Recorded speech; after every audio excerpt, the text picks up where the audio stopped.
हैकल सुलेमानी, जिसे एक दिन जरूर तामीर किया जाएगा। हम इसे मस्जिद अक्सा के मकाम पर तामीर करेंगे। क्या आपने कभी मस्जिद अक्सा देखी है?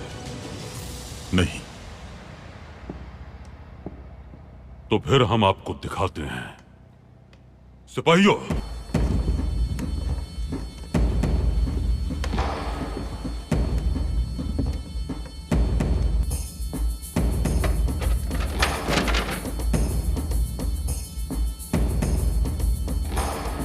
मस्जिद अक्सा।